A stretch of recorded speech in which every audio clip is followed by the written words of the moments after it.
तो guys important question की series में फिर से लेंगे आप लोग की और video BA and BCom first semester subject आप लोग एनवायरमेंटल साइंस, जिसको आप लोग एक और नाम से भी जानते हो एनवायरमेंटल स्टडीज। ठीक है, ये आप लोग अल्बेसी इन्हांसमेंट कोर्स का, जिसको आप लोग शॉर्ट बोलते हो एईसी। ठीक है, और ये सभी क्वेश्चन आप लोग इस वीडियो में कर देते हो तो आप लोग एग्जाम में इजीली पास हो। एग्जाम में गाइस आप लोग इसी वीडियो से क्वेश्चन देखने मिलेगा, 3 से 4 क्वेश्चन आप लोग इसी वीडियो से आएगा। ठीक है, तो गाइस अब डिस्कस करते हैं important question.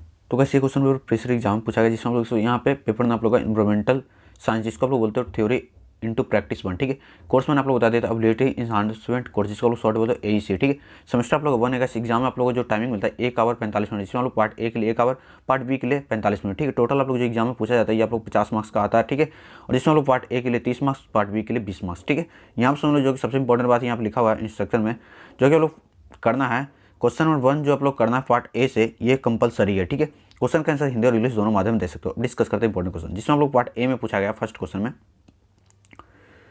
Define the following in not more than 25 word. यानी आप लोग सभी का परिभाषा लिखना है, यानी आप लोग डिफिनेशन लिखना है, जिसमें आप लोग 25 वर्ड से लिखना है। ठीक, 25 वर्ड से ज़्यादा भी लिख सकते हो, लेकिन 25 वर्ड से कम नहीं लिखना है। ठीक है, इसका जो आप लोग पूछा गया फर्स्ट के ए में, यहाँ पूछा निम्नलिखित को अधिकतम 25 शब्दों में परिभाषित कीजिए, कोई 5, जिसमें हम लोग 6 क्वेश्चन दिया हुआ है। ठीक है, जिसमें फर्स्ट में पूछा गया मृदा अपवर्धन। ठीक है, सेकंड में पूछा गया स्थलमंडल, थर्ड में पूछा गया प्राथमिक उत्पादकता, 4 में पूछा गया भूतापीय ऊर्जा, 5 में पूछा गया कृमि खाद, और 6 में पूछा गया आर्द्र भूमि। इनमें सब टोटल आप लोगों को 5 ही करना है। ठीक है, जिसमें हम लोग 5 में कंप्लीट हो जाता है क्वेश्चन नंबर 1 से। ठीक है, नेक्स्ट इसी के बी में पूछा गया क्वेश्चन नंबर 1 के बी में सही या गलत बताना, जिसमें हम लोग एक पारितंत्र ऊर्जा प्रवाह एक दशीय होता है। अगर सही है तो आप लोग सही लिखोगे, अगर गलत है तो गलत लिख दोगे। ठीक है, इस तरह आप लोग क्वेश्चन नंबर 2 पूछा गया टीटा पारिस्थितिकी तंत्र में प्रमुख उत्पादक समुदाय के रूप में पेड़ है। अगर सही है तो सही, नहीं तो गलत कर दोगे। ठीक है, फिर थर्ड में अक्षय ऊर्जा के संसाधनों को पारंपरिक ऊर्जा संसाधन भी कहा जाता है। अगर सही कहा जाता है तो आप लोग सही लिखोगे, नहीं तो गलत लिख दोगे। ठीक है, 4 में पूछा गया PM 2.5 की तुलना में PM 10 का बड़ा व्यास है। अगर सही है तो सही, नहीं तो आप लोग गलत लिख दोगे। फिर आप लोग पूछा गया मैंग्रोव वन अत्यधिक उत्पादक परिस्थिति तंत्र है। अगर सही तो सही, नहीं तो गलत। यहाँ पे मैं आप लोग बता दूँ मैंग्रोव जो वन है ये काफ़ी इंपॉर्टेंट क्वेश्चन, आप लोग लॉन्ग क्वेश्चन में भी ये पूछा था,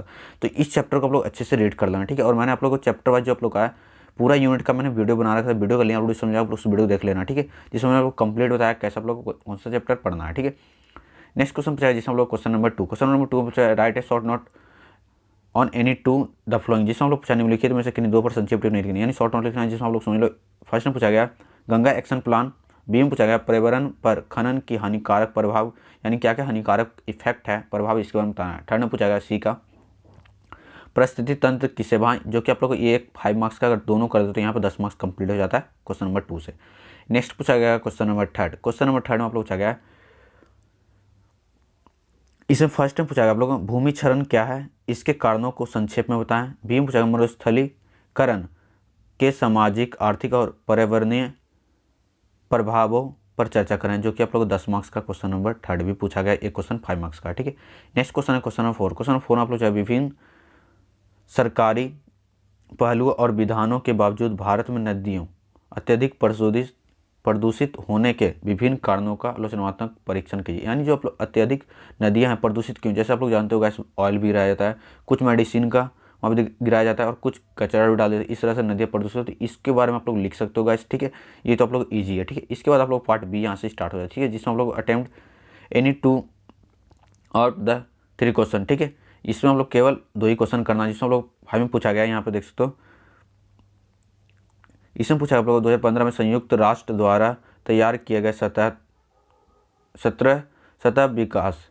सतत विकास लक्ष्यों SDG में 3 नीचे दिए गए हैं, जो कि आप लोग यहाँ पे देख सकते हो, यहाँ पे दिया हुआ है। ठीक है, इसके बाद पूछा गया आप लोग किन्हीं 2 SDG का चयन करें और वर्ष 2030 तक इसे प्राप्त करने के लिए किसी भी देश द्वारा उठाए जाने वाले 5 कदमों को प्रत्येक SDG के लिए संक्षेप में चर्चा करें। ठीक है, नेक्स्ट क्वेश्चन है क्वेश्चन नंबर 6 में पूछा गया एक ऐसे देश X पर विचार करें जिसकी विशाल तटरेखा और भूमध्य रेखा के निकट स्थित इस देश के कोयले की खपत के आंकड़े निम्नलिखित हैं, जिसमें कोयले का विशाल भंडार है, लेकिन जहां सरकार ने वर्ष 2050 तक कोयले के उपयोग और लगभग शून्य की योजना बनाई है। तो यहाँ पे आप लोग डाटा दिया तो इसको आप लोग लिख देना है। ठीक है, नेक्स्ट इसी के पूछा गया डाटा के अनुसार ही उपयुक्त आंकड़ों के आधार पर निम्नलिखित प्रश्नों के उत्तर, जिसमें हम लोग पूछा गया 2011 से 2021 से कोयले की खपत के स्वरूप समय श्रृंखला प्लांट बनाएं, ठीक है। और इसी के फिर सेकंड में पूछा गया लोग देश में कोयले की खपत की प्रवृत्ति का संरचनात्मक परीक्षण करें और सामाजिक, आर्थिक और पर्यावरणीय परिस्थितियों पर इसके प्रभाव की चर्चा करें, क्या इफेक्ट कर रहा था इसको आप लोग चर्चा करना है। नेक्स्ट इसी के सेकंड पूछा गया वर्ष 2050 तक ग्रीन हाउस उत्सर्जन और वायु प्रदूषण को काफ़ी हद तक कम करने के लिए कुछ उपायों का सुझाव दें जिन्हें देश को अपनाना चाहिए। यानी आप लोग कुछ आप लोग को सुझाव देना, जिससे आप लोग सुझाव दोगे तो इसको आप लोग पॉइंट बना के लिखना, जो भी एग्जामिनर चेक करे आप लोग अच्छा मार्क्स देकर जाएगा गाइस, ठीक है। नेक्स्ट क्वेश्चन गया क्वेश्चन नंबर 7। क्वेश्चन नंबर 7 पूछा नीचे एक पारिस्थितिक तंत्र में पाए जाने वाले खाद का आरेख है, जो कि आप लोग यहाँ पे आरेख दिया हुआ है, ठीक है। ये श्रृंखला दे रखा है, इसको नीचे से क्वेश्चन पूछा गया इसी फिगर से। रेखा चित्र के आधार पर नीचे दिए गए प्रश्नों के उत्तर दीजिए, जिसमें हम लोग फर्स्ट ए पूछा गया पारिस्थितिक तंत्र के प्रकार को पहचाने, यानी किस तरह का पारिस्थितिक तंत्र है इसको आप लोग पहचाना फिगर को। बी में पूछा गया इस पारितंत्र की जैविक और अजैविक विशेषताओं की टिप्पणी कीजिए। यानी आप लोग जब विशेषता लिखना गाइस तो आप लोग पॉइंट बना के लिखना, पॉइंट 1, पॉइंट 2, पॉइंट 3, पॉइंट 4 इस तरह से लिखो गाइस, जो भी एग्जामिनर आप लोग चेक करेगा आप लोग अच्छा मार्क्स देखा जाएगा।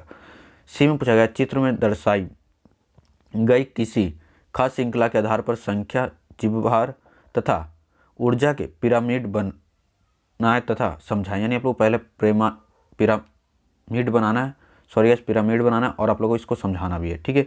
तो इस वीडियो में मतलब आप लोग को जो भी इन्वायरमेंटल साइंस का इंपॉर्टेंट क्वेश्चन था मैंने बता दिया। तो आशा करता हूँ इस वीडियो से वीडियो लाइक करना, चैनल सब्सक्राइब करना, इस वीडियो को सभी दोस्तों नेक्स्ट किसी और सब्जेक्ट नीचे कमेंट करना, उस सब्जेक्ट को प्रॉपर वीडियो लेकर आऊँगा। मिलते हैं नेक्स्ट वीडियो में, तब के लिए थैंक यू, जय हिंद, जय भारत।